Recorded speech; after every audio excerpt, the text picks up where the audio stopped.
पश्चिम बंगाल के चुनाव और दूसरे राज्यों के चुनाव की, जिसमें अब बात चरण के दूसरे तह की। और इस चरण में कुल 69 सीटों पर वोटिंग होगी, जिसमें पश्चिम बंगाल के 30 और असम के 39 सीटें शामिल हैं। लेकिन सबसे बड़ी लड़ाई होनी है पश्चिम बंगाल के नंदीग्राम में, जहां शुभेंदु अधिकारी का किला भेदने खुद ममता बनर्जी उतरी हैं।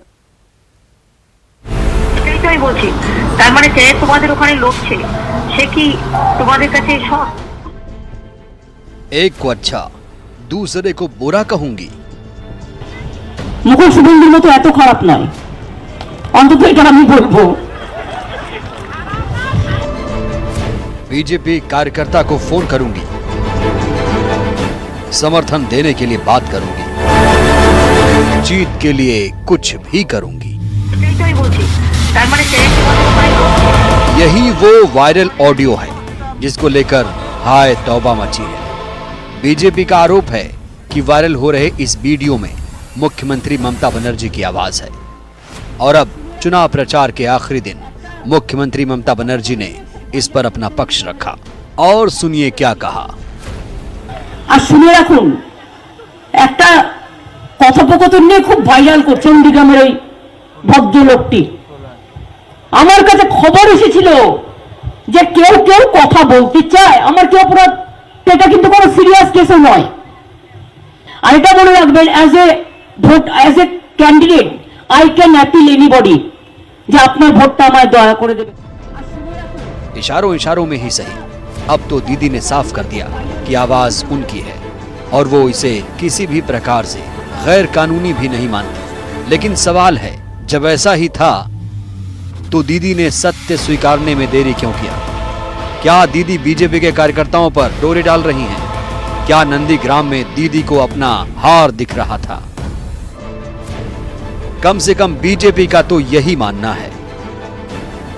हमारे एक जिला सह सभापति से कि भाई जो भी हुआ भूल चूक माफी, वापस घर लौटाओ। इसका मतलब क्या है? बहुत साफ है। अब उनको दिख रहा है कि हार का दिन आ गया, तो जैसे भी हो लोगों को वापस टानो।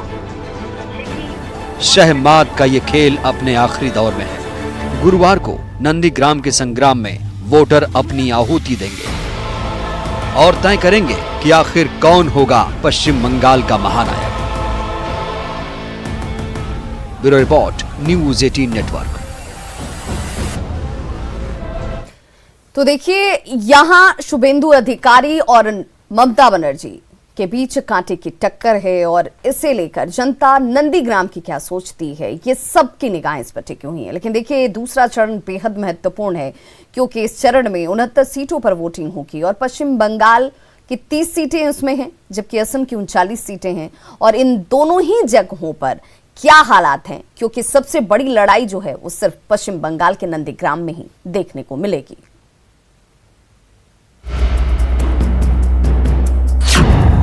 सबसे बड़ी लड़ाई, हम 200 से ज्यादा सीटों के साथ यहां पर सरकार बनाने का जमकर हुआ प्रहार। निश्चित रूप से इस सीट पर शुभेंदु अधिकारी भाजपा के प्रत्याशी प्रचंड मार्जिन से আরে করে যাদের টিকিট দিয়েছেন তারা থাকবে তো, অরিজিনাল লোক হলে থাকে, আর অরিজিনাল লোক না হলে কিন্তু থাকে না। এটা মাথায় রাখবেন অমিত বাবু। दीदी और दादा में आर पार। আমি জানতাম না নন্দীগ্রামটাকে এই ক্ষত বিক্ষত করে গেছে গদ্দারটা। আমার ধারণা ছিল এত দিয়েছি, যখন যা বলেছে তার লোকগুলো কেন পেলো না? झूठा बात बोलने की आदत है उनकी, इसलिए झूठा बात बोल रही है। उल्टा सीधा बात आखिरी दिन में बोलने से क्या फायदा होगा? जुबानी जंग के बाद अब रुख कीजिए जमीनी जंग की। जहां दीदी पैदल यात्रा पर उतरी तो अमित शाह ने रोड शो किया। क्या टीएमसी और क्या बीजेपी? इस चरण के लिए दोनों ने अपनी पूरी ताकत झोंक दी है, क्योंकि ये सिर्फ एक सीट की लड़ाई नहीं, बल्कि ये लड़ाई है बंगाल जीतने की। तभी तो शुभेंदु के किले को फतह करने के लिए नंदीग्राम के संग्राम में खुद सीएम ममता बनर्जी उतर आई, तो बीजेपी की तरफ से अमित शाह ने उनको यही घेर लिया। पूरे बंगाल में परिवर्तन एक ही सीट से हो सकता है। अगर वो नंदीग्राम में ममता जी को हरा दें तो अपने आप बंगाल में परिवर्तन हो जाएगा। आपको बता दें कि इस दूसरे चरण में भी पश्चिम बंगाल की 30 विधानसभा सीटों पर 1 अप्रैल को वोटिंग होगी। इनमें 9 सीट पूर्वी मेदिनीपुर जिले की है, जबकि बांकुरा की 8 सीटों, पश्चिमी मेदिनीपुर की 9 सीट और साउथ 24 परगना की 4 सीटों पर चुनाव होने हैं और इसमें कुल 171 प्रत्याशी किस्मत आजमा रहे हैं।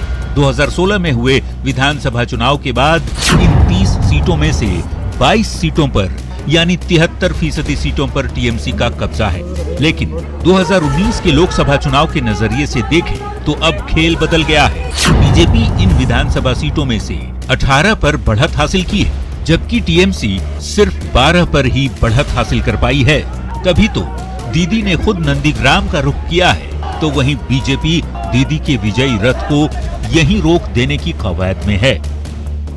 हम किसी को काउंटर नहीं करते, हम अपना करते हैं। ये जो है, ये निशानियां हैं, शुभेंदु की जीतने की निशानी जारी सामने। पश्चिम बंगाल के बाद अब बात असम में हो रहे विधानसभा चुनाव की, जहां दूसरे चरण की 39 सीटों के लिए 1 अप्रैल को वोटिंग होनी है, जिसके लिए 345 उम्मीदवार मैदान में हैं। असम में बीजेपी की अगुवाई वाले एनडीए और कांग्रेस गठबंधन के बीच कांटे का मुकाबला है। कांग्रेस इस बार बोडोलैंड पीपल्स फ्रंट, ऑल इंडिया यूनाइटेड डेमोक्रेटिक फ्रंट और लेफ्ट पार्टियों के साथ मिलकर चुनावी मैदान में है, तो बीजेपी असम गण परिषद के साथ उतरी है। पश्चिम बंगाल में टीएमसी की साख दांव पर है, तो वहीं असम में बीजेपी के सामने अपनी प्रतिष्ठा बचाए रखने की चुनौती है। Bureau report, news 18 network.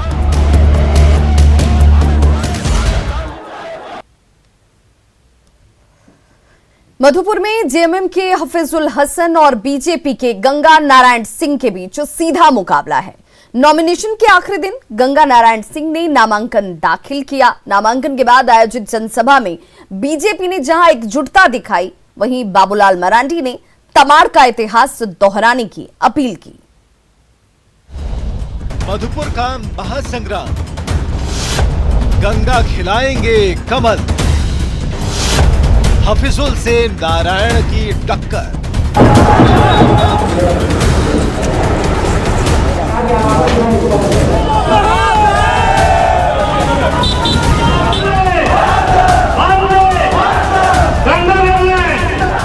Madhupur के महासंग्राम की बिसात बिछ चुकी है।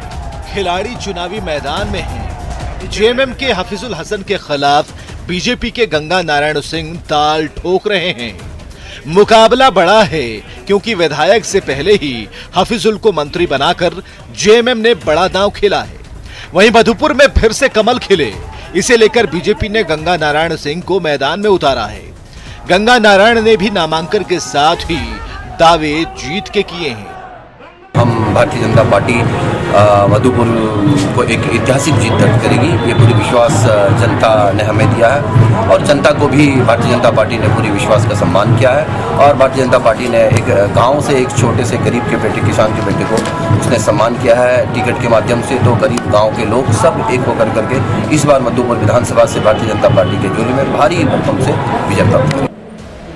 नॉमिनेशन के आखिरी दिन गंगा नारायण सिंह द्वारा 4 सीटों में पर्चा भरने के बाद बीजेपी ने एकजुटता दिखाने की कोशिश की। रामलीला मैदान में आयोजित जनसभा में झारखंड बीजेपी के कई बड़े नेता मौजूद रहे। निशिकांत दुबे ने तो न सिर्फ गंगा नारायण की जीत का दावा किया, बल्कि ये कहा कि गंगा की जीत के बाद 10 मई तक बाबूलाल मरांडी को मुख्यमंत्री बनाने का दावा कर दिया। 2 तारीख के बाद यदि गंगा नारायण को आपने विधायक बना दिया तो 10 मई तक मैं बाबूलाल मरांडी जी को मुख्यमंत्री बना दूंगा।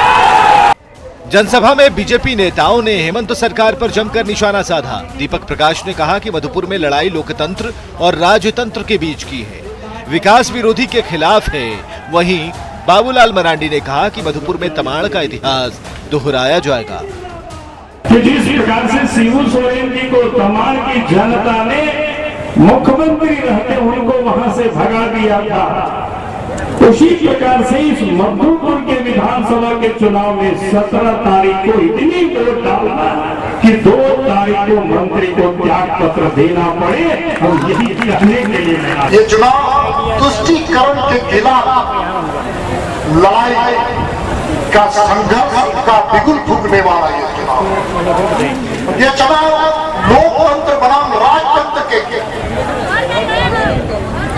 के संदर्भ में चुनाव लड़ा जाएगा।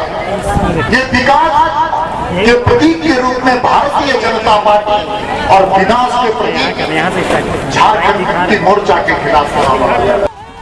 मधुपुर का महाराजा कौन बनेगा, जनता इसका फैसला 17 अप्रैल को करेगी। वहीं किसके दावे में कितना दम है, ये तो 2 मई को जनता का फैसला सामने आने पर पता चलेगा। ऋतुराज सिन्हा, न्यूज़ 18, देवघर।